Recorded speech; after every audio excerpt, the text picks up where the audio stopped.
Bapa di surga, biarlah pujian yang baru saja kami nyanyikan ini menjadi sebuah doa dan kerinduan yang keluar dari lubuk hati kami yang paling dalam. Kami sungguh ingin ya Tuhan, keluarga kami menjadi keluarga yang dipulihkan oleh Tuhan.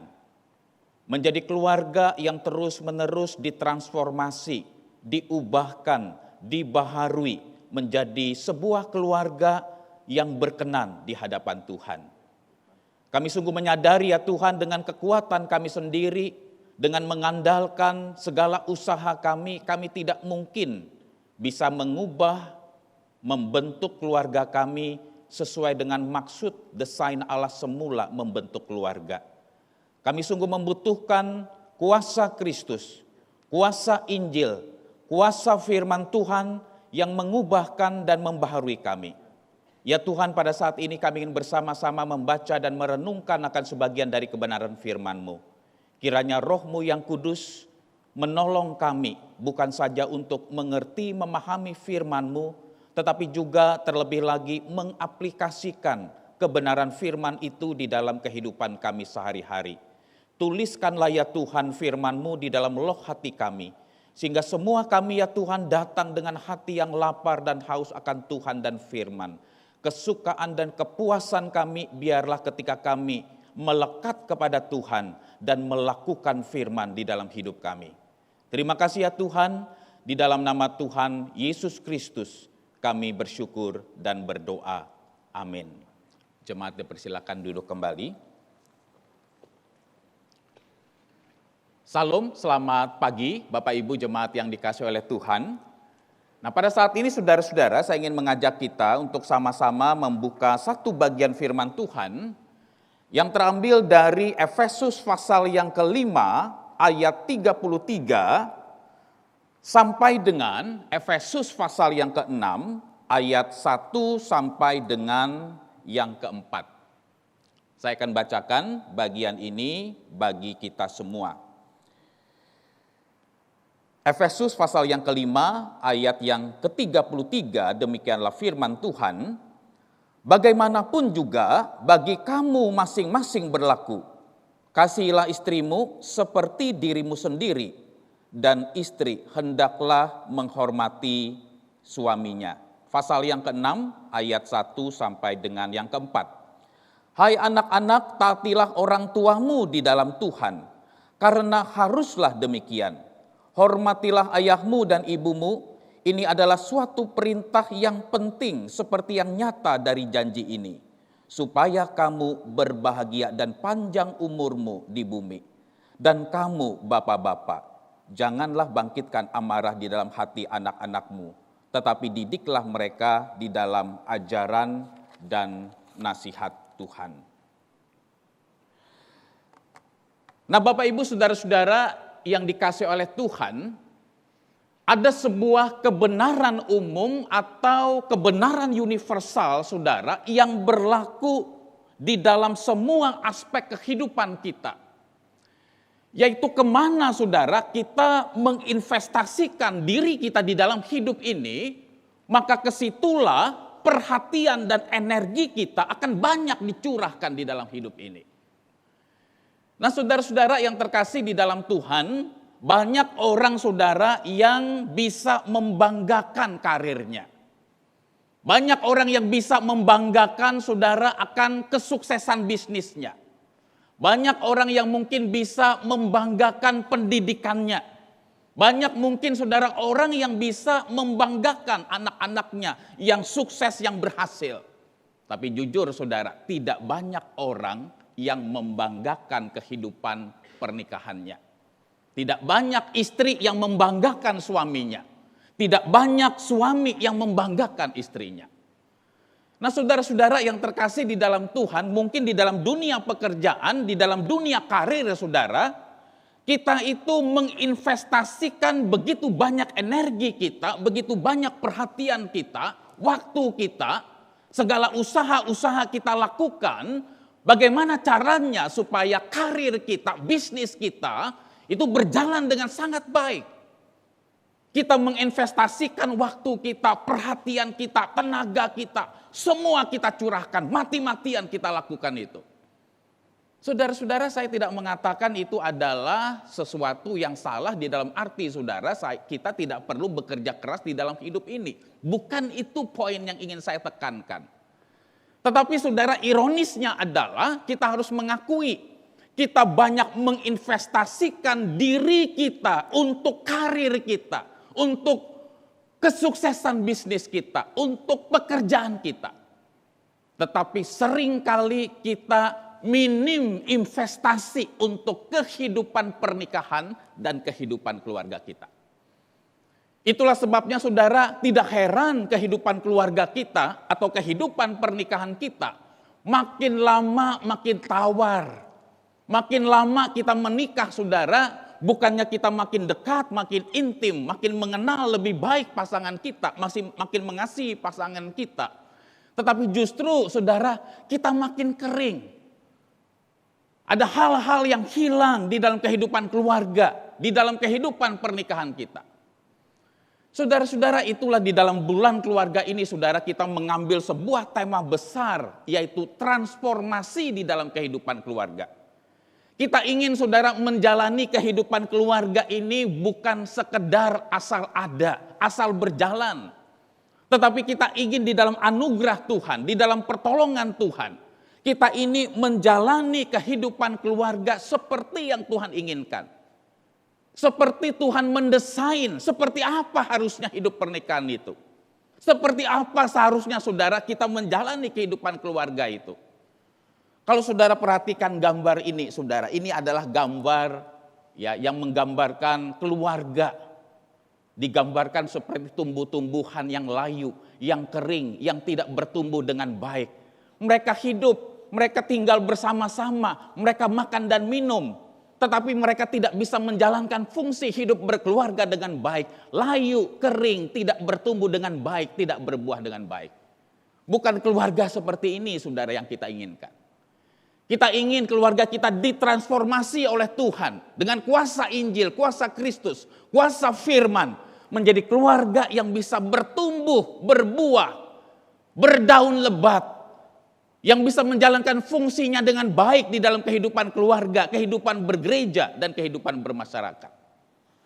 Bapak, Ibu, saudara-saudara yang terkasih di dalam Tuhan. Seringkali saudara kita berinvestasi yang sangat besar demi karir kita, demi pekerjaan kita. Tetapi kita minim investasi di dalam kehidupan pernikahan dan keluarga kita. Saudara-saudara yang terkasih di dalam Tuhan, salah satu fenomena saudara yang banyak terjadi di dalam kehidupan pernikahan dan keluarga adalah hal seperti ini saudara. Yaitu kita menyelesaikan masalah dengan cara tidak menyelesaikan masalah. Kita mencoba menyelesaikan masalah-masalah pernikahan kita, masalah-masalah keluarga kita dengan cara mendiamkan semuanya itu, mengabaikan semuanya itu. Ya Pak, kalau saya setiap kali ngobrol hal yang begini dengan istri saya, dengan suami saya Pak, dengan anak saya, ujung-ujungnya Pak kami bertengkar. Daripada ribut Pak, ya udah biarin aja. Jadi saudara, kita sebenarnya membuat sebuah masalah baru, yaitu dengan cara apa? Yaitu dengan cara mengabaikan masalah. Dengan cara tidak menyelesaikan masalah. Kelihatannya kita akur, kelihatannya mungkin tidak ada pertengkaran di dalam keluarga itu, tetapi sebenarnya ada banyak akar-akar masalah di dalam hidup pernikahan yang mungkin bertahun-tahun, berpuluh-puluh tahun tidak pernah dicoba untuk diselesaikan dengan baik. Saudara-saudara, pernikahan yang sehat saudara bukan berarti pernikahan yang bebas konflik. Tidak ada saudara pernikahan yang bebas konflik, bahkan pernikahan hamba Tuhan sekalipun. Kita orang berdosa menikah dengan orang berdosa, pasti ada masalah, pasti ada pertengkaran saudara yang terjadi. Tetapi saudara, di dalam pernikahan yang sehat, pernikahan yang berkenan di hadapan Tuhan, maka konflik-konflik itu bisa terselesaikan dengan baik.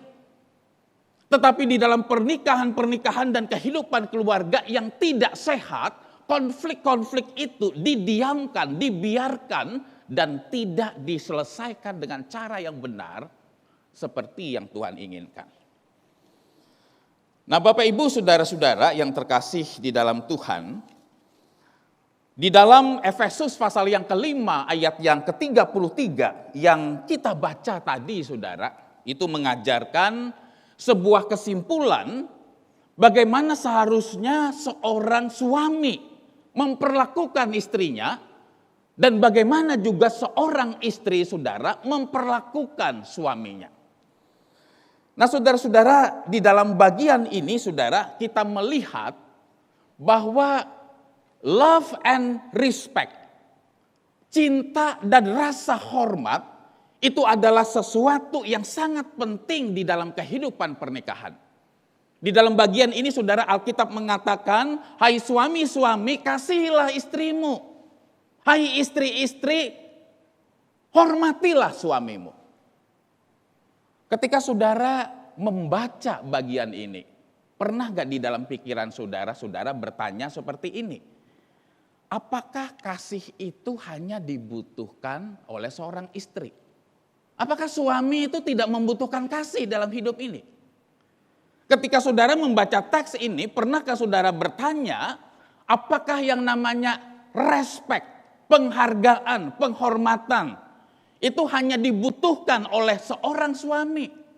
Istri tidak butuh akan namanya penghargaan dan penghormatan. Kenapa saudara ayat ini tidak mengatakan seperti ini? Hai suami-suami, kasihilah dan hormatilah istrimu. Hai istri-istri, kasihilah dan juga hormatilah suamimu. Bukankah kasih dan penghormatan itu, love and respect itu juga dibutuhkan oleh suami dan istri? Bapak Ibu, saudara-saudara yang terkasih di dalam Tuhan, betul saudara, love and respect, kasih dan penghormatan, kasih dan rasa hormat. Ini adalah dua hal yang penting yang dibutuhkan di dalam kehidupan suami istri. Supaya kehidupan pernikahan ini bisa berjalan dengan sehat, bisa berjalan dengan langgeng. Tetapi saudara, kita harus mengerti yang dibicarakan oleh Paulus di dalam bagian ini. Ketika Paulus berkata, hai suami-suami, kasihilah istrimu. Jadi saudara, kasih itu adalah kebutuhan dasar dari seorang wanita. Kasih itu saudara boleh dikatakan adalah bahan bakar bagi seorang wanita, saudara. Saya ingin mengatakan seperti ini, saudara, bahwa seorang istri yang tidak dikasihi oleh suaminya, maka istri ini akan cenderung untuk tidak respect dan untuk tidak menghormati suaminya. Dan sebaliknya saudara, seorang suami yang tidak direspek, yang tidak dihormati, yang tidak dihargai dengan baik oleh istrinya, maka dia akan memiliki kecenderungan untuk sulit dan tidak mengasihi suaminya. Jadi saudara, di dalam bagian ini kita berbicara bahwa yang namanya respek, rasa hormat itu saudara, itu diibaratkan seperti bahan bakar bagi seorang suami.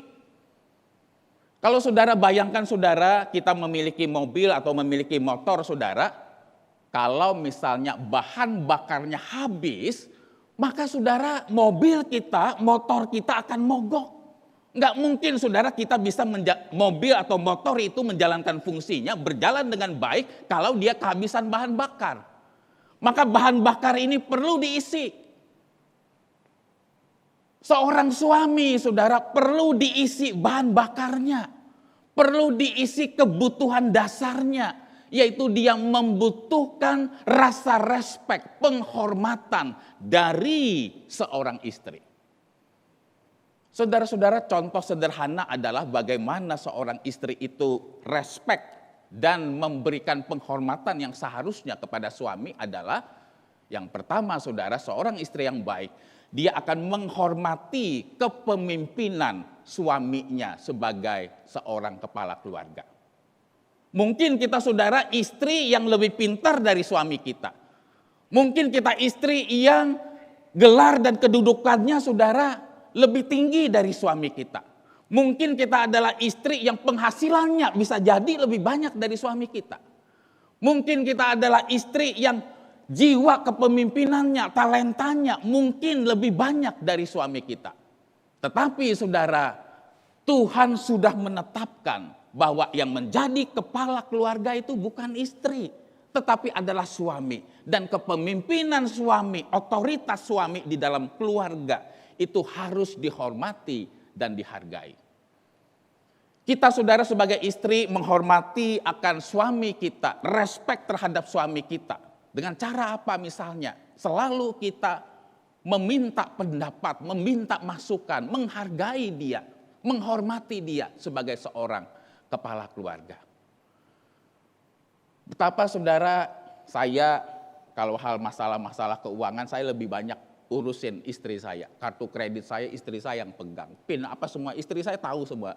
Saya itu cuma tahu, tapi yang urus semua keuangan istri saya percayakan saudara. Walaupun masalah keuangan saya banyak percayakan kepada istri saya, tapi jujur saudara, saya senang kalau istri saya itu bertanya ya tentang masalah keuangan, tentang masalah pengaturan keuangan, dia bertanya kepada saya. Saya senang. Karena itulah kebutuhan dasar saya, bahan bakar yang ada di dalam diri saya. Ketika mengatur atau membeli sesuatu, lalu dia katakan, oh ini ada yang ulang tahun, ada yang ini, ya kira-kira berapa ya budget yang kita kasih. Kami dalam hal masalah keuangan, saya dengan istri memang lebih banyak kesamaan value-nya saudara. Sehingga jujur selama sekian tahun kami menikah, kami hampir tidak ada masalah-masalah besar di dalam menyamakan persepsi tentang masalah penggunaan keuangan. Tetapi saya senang, saya merasa dihargai, saya merasa dihormati ketika istri saya meminta masukan, meminta pendapat dari saya. Walaupun saya tahu dia bisa mengambil keputusan-keputusan yang penting di dalam penggunaan keuangan keluarga. Nah, Bapak Ibu saudara-saudara yang terkasih di dalam Tuhan, seorang suami saudara tidak akan merasa dihormati, dihargai ketika misalnya istrinya merendahkan dia di depan publik atau di depan umum.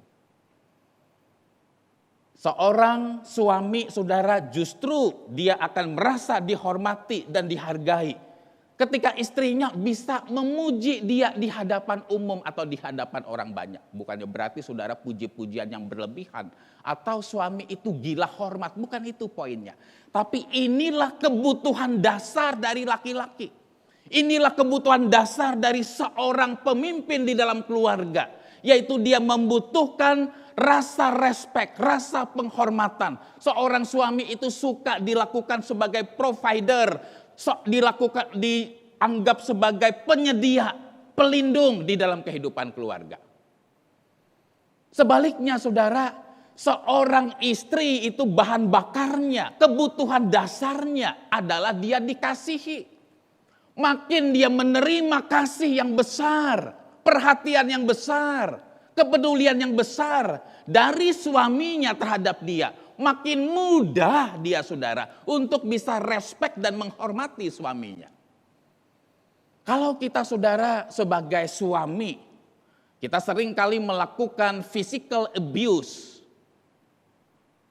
Ya, ada sedikit marah-marah kita pukul istri kita, atau mungkin kita saudara tidak pernah memukul istri kita, tidak pernah menjambak istri kita.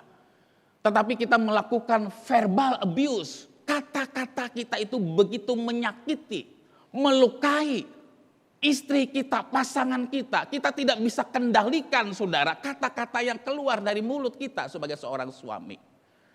Maka saudara, istri kita itu merasa dia tidak dihargai, tidak dikasihi, tidak dipedulikan. Maka dia akan menjadi pribadi yang sulit sekali saudara untuk bisa tunduk kepada suami. Untuk bisa menghormati kepemimpinan suami. Untuk bisa respect terhadap suami. Oleh karena kebutuhan dasarnya, bahan bakar dirinya, itu tidak terpenuhi dengan baik. Saudara-saudara, menarik sekali saudara. seorang konselor, seorang ahli di dalam pernikahan yang bernama Dr. Emerson.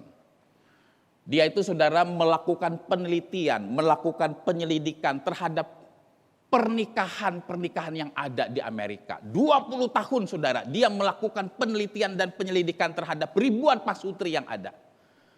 Dan di tahun 2004 saudara, dia menulis satu buku yang merupakan salah satu buku bestseller pada saat itu. Dan buku itu berjudul Love and Respect. Jadi saudara, dari hasil penelitian dia, dari hasil penyelidikan dia, itu mengkonfirmasi kebenaran yang ada di dalam Alkitab ini, yaitu kehidupan keluarga-keluarga yang didasarkan kepada cinta kasih dan penghargaan, cinta kasih dan penghormatan. Love and respect itu diwujud nyatakan di dalam kehidupan suami dan istri. Maka kehidupan pernikahan itu menjadi kehidupan pernikahan yang sehat. Kehidupan pernikahan saudara yang langgeng. Bukan berarti tidak ada masalah, bukan berarti tidak ada konflik saudara. Tetapi boleh dikatakan pasangan-pasangan yang disurvei ini, mereka puas dengan kehidupan pernikahan mereka. Bapak, Ibu, saudara-saudara, apakah engkau dan saya puas dengan kehidupan pernikahan kita? Apakah pada saat ini kehidupan pernikahan kita sedang tawar dan hambar? Atau mungkin kita berkata, Pak, sebenarnya antara kami sudah ada perceraian emosional. Kami cuma tidak bercerai secara hukum aja, Pak. Tapi sebenarnya kami sudah pisah ranjang. Kami tidak pernah lagi membicarakan tentang yang namanya kasih penghormatan satu dengan yang lain sebagai suami dan istri. Yang kami bicarakan hanya urusan anak, urusan listrik, urusan telepon, urusan biaya sekolah dan lain-lain. Tidak pernah lagi kami bicara secara personal, keintiman relasi antara suami dan istri. Kalau itu saudara terjadi di dalam kehidupan pernikahan kita, mungkin kita perlu mengevaluasi, mungkin kita perlu bertanya. Ada bahan bakar dari suami kita yang tidak terisi dengan baik, yang kosong. Ada bahan bakar dari istri kita yang kosong, yang tidak terpenuhi dengan baik. Saudara-saudara, kemana kita berinvestasi di dalam hidup ini, kesitulah energi dan perhatian kita akan banyak dicurahkan.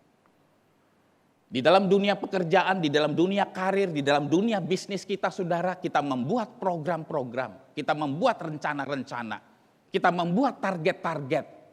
Kita melakukan evaluasi secara berkala, evaluasi jangka pendek, jangka panjang. Itu kita lakukan saudara di dalam bisnis kita, di dalam pekerjaan dan karir kita. Tetapi sayangnya kita tidak pernah melakukan itu di dalam kehidupan pernikahan dan keluarga kita saudara. Pernah enggak kita membuat program bagaimana ya sebagai suami dan istri kita ini makin lama makin mengenal, makin lama makin menikah, kita bukan justru makin tawar dan hambar, tapi kita belajar untuk saling mengasihi. Pernah enggak kita berpikir saudara membuat rencana-rencana, membuat target-target, membuat langkah-langkah konkret di dalam kehidupan pernikahan dan keluarga kita. Ada masalah-masalah yang kita belum terselesaikan dengan baik. Bagaimana ya caranya kita menyelesaikan ini? Saya tahu saudara memang menyelesaikan masalah-masalah pekerjaan jauh lebih mudah dibandingkan dengan menyelesaikan masalah-masalah kehidupan pernikahan dan keluarga. Menyelesaikan masalah-masalah di dalam kehidupan pekerjaan, karir, bisnis mungkin sudah ada SOP-nya jelas saudara. Mudah mungkin kita selesaikan, kita sudah tahu aturan mainnya, ikutin aja aturan mainnya. Tetapi saudara ini perlu kita pikirkan, ini perlu kita doakan, ini perlu kita gumulkan supaya kehidupan pernikahan dan keluarga kita tidak berjalan apa adanya. Tetapi berjalan seperti yang Tuhan inginkan. Bapak Ibu, saudara-saudara yang terkasih di dalam Tuhan. Selanjutnya saudara di dalam pasal yang ke-6. Ayat 1 sampai yang ketiga saudara. Di situ Rasul Paulus berbicara tentang relasi antara orang tua dan anak. Bagaimana seharusnya sebagai anak saudara kita memperlakukan orang tua kita, memperlakukan ayah dan ibu kita. Dikatakan saudara di dalam bagian ini, hai anak-anak, taatilah orang tuamu di dalam Tuhan. Karena haruslah demikian, hormatilah ayahmu dan ibumu. Ini adalah suatu perintah yang penting seperti yang nyata dari janji ini, supaya kamu berbahagia dan panjang umurmu di bumi. Nah Bapak Ibu saudara-saudara yang dikasih oleh Tuhan, saya percaya saudara kita tahu yang namanya 10 hukum Allah saudara, atau 10 perintah Allah. Jangan ada padamu Allah lain di hadapanku, jangan membuat patung untuk disembah, jangan menyebut nama Tuhan Allahmu dengan sembarangan, ingatlah dan kuduskanlah hari Sabat, jangan membunuh, jangan berzina, dan seterusnya saudara. Nah saudara, menarik sekali kalau kita memperhatikan 10 hukum Allah ini atau 10 perintah Allah ini saudara, kita mengetahui bahwa 10 hukum ini saudara bisa dibagi atau diringkas menjadi 2 bagian besar.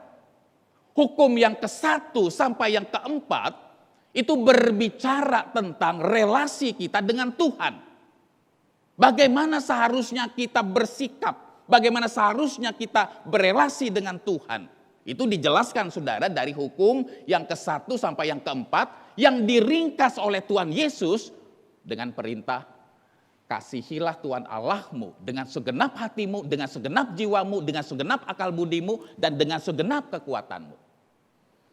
Lalu saudara, hukum yang ke-5 sampai dengan yang ke-10 itu berbicara mengatur bagaimana relasi kita dengan sesama kita. Yang diringkas oleh Tuhan Yesus, hukum yang ke-5 sampai yang ke-10 ini, yaitu kasihilah sesamamu manusia seperti dirimu sendiri. Perlakukanlah orang lain sebagaimana diri sendiri ingin diperlakukan. Dan yang menarik saudara, kalau kita memperhatikan dari 10 hukum ini, maka hukum ke-5 ini ditaruh oleh Tuhan di tengah-tengah hukum yang lain. Seolah-olah saudara, Allah ingin mengatakan bahwa hukum yang ke-5, hormatilah ayahmu dan ibumu, itu adalah merupakan jembatan penghubung antara relasi kita dengan Tuhan dan relasi kita dengan sesama kita. Nah saudara-saudara yang terkasih di dalam Tuhan, kan tadi saya mengatakan saudara, bahwa hukum yang ke-1 sampai dengan hukum yang ke-4 itu berbicara tentang relasi kita dengan Tuhan. Hukum yang ke-4 adalah ingatlah dan kuduskanlah hari Sabat. Lalu hukum yang ke-5, hormatilah ayahmu dan ibumu. Pernahkah saudara dan saya yang hadir pada saat ini bertanya, kenapa ya hukum ke-5 itu bukan jangan berzina misalnya, jangan mencuri, jangan berdusta. Kenapa ya hukum ke-5 itu tidak dimulai dengan larangan atau perintah itu. Tetapi justru hukum ke-5 itu dimulai dengan perintah hormatilah ayahmu dan ibumu. Saudara-saudara, di sini kita belajar 2 prinsip penting saudara. Kenapa hukum ke-5 itu adalah hormatilah ayahmu dan ibumu. Dan itu ditaruh oleh Tuhan di tengah-tengah dari 10 hukum ini. Tuhan sebenarnya saudara hendak mengatakan tidak mungkin engkau bisa mengasihi Allah yang tidak kelihatan, yang tidak bisa engkau lihat dengan mata kasatmu, jikalau orang tua yang terdekat, yang bersama-sama dengan dirimu, yang mengasuh dan yang merawatmu, yang membesarkanmu, yang melahirkanmu, orang itu tidak bisa engkau kasihi. Enggak mungkin engkau bisa mengasihi Tuhan yang tidak bisa dilihat. Dan yang kedua saudara, ini juga mengandung sebuah makna bahwa tidak mungkin kita bisa mengasihi sesama kita dengan benar. Tidak mungkin kita bisa mengasihi anggota jemaat yang lain. Tidak mungkin kita bisa mengasihi rekan kerja kita dengan benar. Tidak mungkin kita bisa mengasihi rekan sepelayanan kita dengan benar. Tidak mungkin kita bisa mengasihi tetangga kita dengan benar kalau orang yang terdekat dengan kita, yang sehari-hari bersama kita, yang mengasuh dan merawat kita, orang tua kita sendiri, tidak bisa kita kasihi. Saudara-saudara yang terkasih di dalam Tuhan, menarik sekali saudara kalau kita berbicara tentang hukum yang kelima dari 10 perintah Allah ini, saudara. Hukum kelima atau perintah kelima ini adalah sebuah perintah, saudara, yang bersifat unconditional law, yaitu hukum yang tak bersyarat. Nggak ada kalimat jika di situ, saudara. Alkitab tidak pernah berkata, atau hukum itu tidak pernah berkata, hormatilah ayahmu dan ibumu jika memang mereka pantas dihormati. Hormatilah ayahmu dan ibumu jika memang mereka memberikan teladan hidup yang baik. Hormatilah ayahmu dan ibumu jika mereka memang orang yang pantas dihargai. Enggak ada, saudara, kata jika. Ada syarat yang harus dipenuhi dulu, baru saya harus menghormati orang tua saya. Tidak, saudara. Ini berarti, saudara, bagaimanapun kondisi kita, orang tua kita, kita dipanggil untuk menghormati. Mungkin, saudara, ada orang yang berkata, Pak, saya nggak mungkin bisa memenuhi hukum yang kelima ini, Pak. Orang tua saya pemabuk, orang tua saya penjinah, orang tua saya penjudi, orang tua saya tidak mempedulikan saya, orang tua saya begitu kasar kepada saya. Bagaimana, Pak, saya bisa menghormati mereka? Bagaimana, Pak, mungkin saya bisa taat kepada mereka? Bagaimana, Pak, saya bisa respect kepada mereka? Bagaimana mungkin, Pak, saya bisa melakukan hukum yang kelima ini? Bapak, Ibu, saudara-saudara yang terkasih di dalam Tuhan, ketika di dalam bagian ini, saudara, di dalam Efesus pasal yang ke-6 ayat yang ke-1 ini, Rasul Paulus mengatakan, hai anak-anak, taatilah orang tuamu di dalam Tuhan. Artinya, saudara, selama perintah orang tua kita itu adalah perintah yang tidak bertentangan dengan firman Tuhan. Sekalipun orang tua kita itu adalah orang tua yang mengecewakan kita, selama perintahnya itu tidak bertentangan dengan firman Tuhan, maka kita sebagai anak wajib dan harus tunduk kepada perintah orang tua kita. Kecuali, saudara, kalau orang tua kita memberikan perintah yang jelas-jelas bertentangan dengan firman Tuhan, maka kita harus lebih taat kepada Allah daripada kepada manusia. Misalnya, saudara, orang tua kita berkata seperti ini, udahlah, kita ini lagi susah ekonomi kita. Kamu kan bendahara di perusahaan, cobalah atur gimana caranya kamu bisa korupsi kecil-kecilan tapi nggak ketahuan sama bosmu. Tolong dong bantu papa dan mama.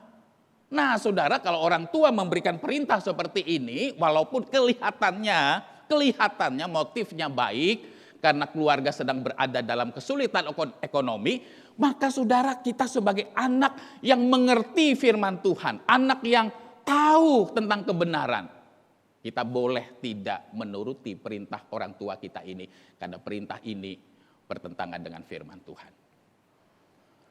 Bapak, Ibu, saudara-saudara yang terkasih di dalam Tuhan, mengapa, saudara, kita harus menghormati orang tua kita? Walaupun mungkin orang tua kita jauh dari ideal. Orang tua kita mungkin sulit untuk kita hormati. Orang tua kita sulit untuk kita hargai. Kenapa, saudara? Karena bagaimanapun kita harus mengakui bahwa orang tua kita, ayah dan ibu kita, saudara, mereka adalah wakil Allah, mereka adalah wali Allah yang ditetapkan oleh Allah di tengah-tengah dunia ini. Untuk merawat kita, untuk mengasuh kita, untuk membesarkan kita. Dan jangan pernah lupa, saudara, bahwa kita adalah orang yang berhutang seumur hidup kepada orang tua kita. Ketika kita masih kecil, ketika kita mungkin masih baby, saudara, siapa yang pertama kali mengajari kita berkata-kata? Siapa yang pertama kali mengajari kita? Panggil ya, ini papa. Panggil ya, ini mama. Siapa, saudara, yang mengajari kita kosakata seperti itu pertama-tama? Bukan siapa-siapa, saudara. Bukan guru di sekolah, bukan pendeta di sekolah, bukan hamba Tuhan di sekolah, bukan guru Injil, saudara. Pertama-tama yang mengajari kita untuk berkata-kata di dalam hidup ini adalah orang tua kita sendiri. Saudara-saudara yang terkasih di dalam Tuhan, sebagian besar, saudara, perjalanan hidup kita adalah perjalanan hidup di mana kita bergantung kepada orang tua. Sehingga perintah menghormati orang tua itu adalah perintah yang berlaku sepanjang hidup kita. Sebelum kita menikah, sebelum kita berkeluarga. Dan sesudah kita berkeluarga pun kita dipanggil untuk menghormati orang tua kita. Walaupun orang tua kita bukan orang tua yang sempurna, mereka orang yang berdosa sama seperti engkau dan saya. Kita juga adalah orang yang berdosa. Saudara-saudara, tidak peduli berapa tingginya gelar kita. Tidak peduli berapa pintarnya kita. Tidak peduli berapa hebatnya kita sekarang sebagai seorang anak. Perintah ini tetap berlaku bagi kita. Saudara-saudara, saya mempunyai seorang ayah yang usianya sekarang sudah 87 tahun. Dan 1 tahun terakhir ini banyak perubahan yang terjadi di dalam diri papa saya. Papa saya itu orang yang sangat-sangat sehat, saudara. Sangat sehat. Selama saya menjadi anak, saudara, ya saya anak bungsu dari 6 bersaudara. Papa saya itu masuk rumah sakit hanya ketika saya waktu itu kelas 3 SMP, saudara. Masuk rumah sakit opname sekitar 1 minggu. Setelah itu, saudara, puluhan tahun nggak pernah papa saya itu masuk rumah sakit. Baru yang 1 tahun terakhir ini bolak-balik rumah sakit karena usia sudah 86, masuk 87, saudara.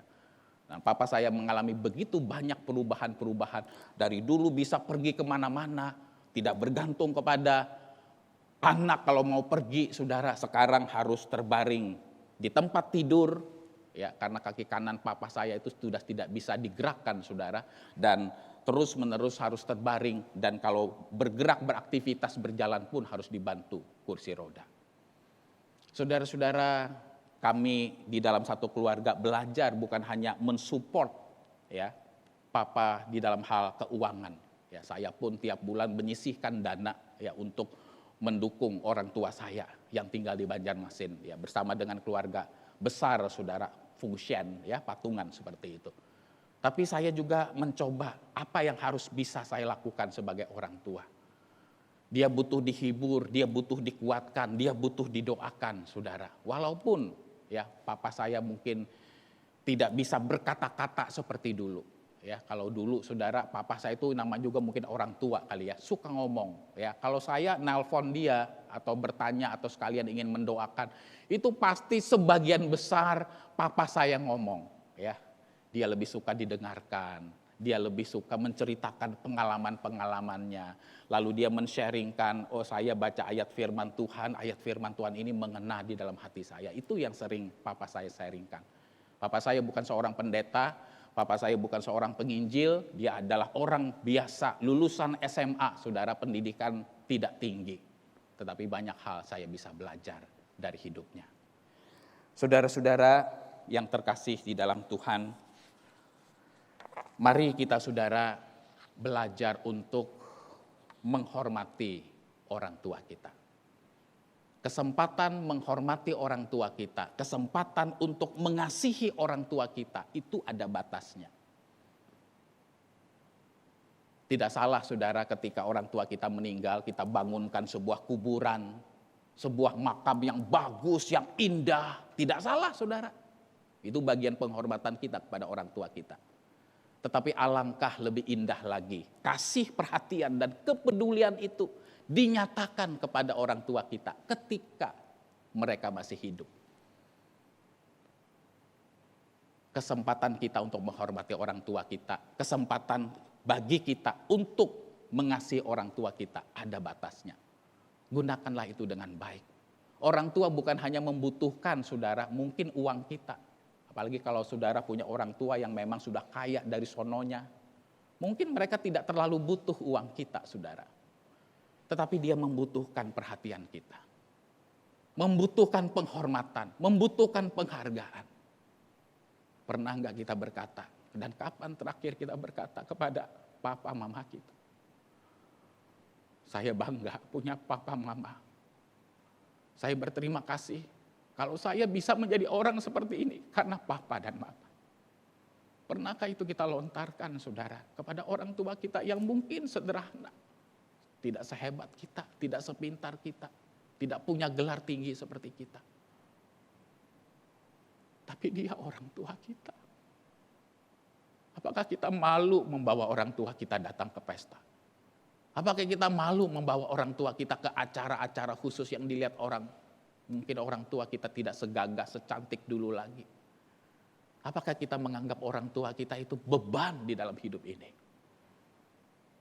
Bapak, Ibu, saudara-saudara yang dikasihi oleh Tuhan. Perubahan dan pembaruan dalam keluarga dimulai dari penyerahan diri sepenuhnya kepada Kristus dan penundukan diri kepada kebenaran firman Tuhan.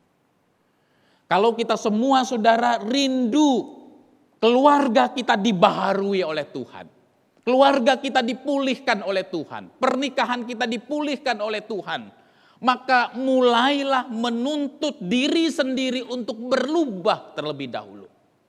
Sebelum kita suami menuntut istri kita berubah, maka suami-suami berubahlah terlebih dahulu. Sebelum kita menuntut suami kita untuk berubah, maka istri-istri berubahlah diri kita terlebih dahulu. Sebelum kita menuntut orang tua kita berubah, saudara. Sebagai anak, ubahlah diri kita terlebih dahulu. Apakah kita sudah menjalankan peran kita seperti yang Tuhan ajarkan di dalam bagian ini? Saudara-saudara, banyak sekali saudara di dalam kehidupan keluarga, kehidupan pernikahan, suami saling menuntut istri, istri menuntut suami, orang tua menuntut anak, anak menuntut orang tua, semua menuntut. Tetapi tidak ada di antara mereka yang pernah berpikir terlebih dahulu bagaimana seharusnya dirinya berubah menjadi manusia yang Tuhan inginkan.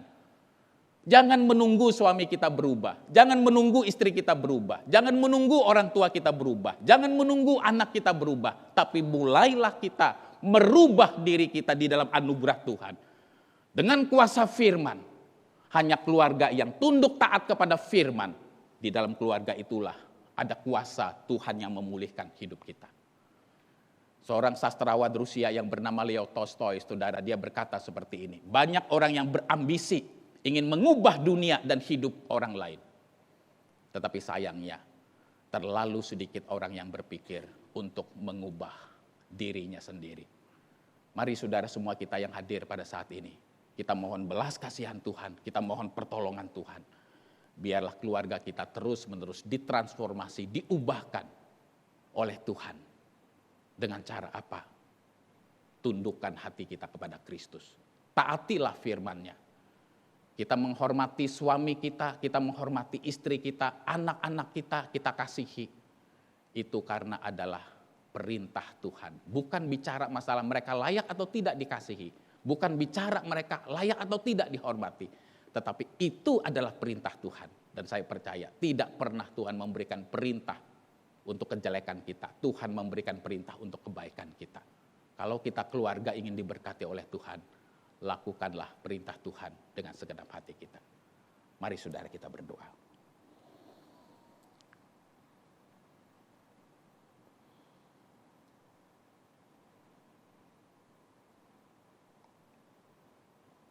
Bapa di surga,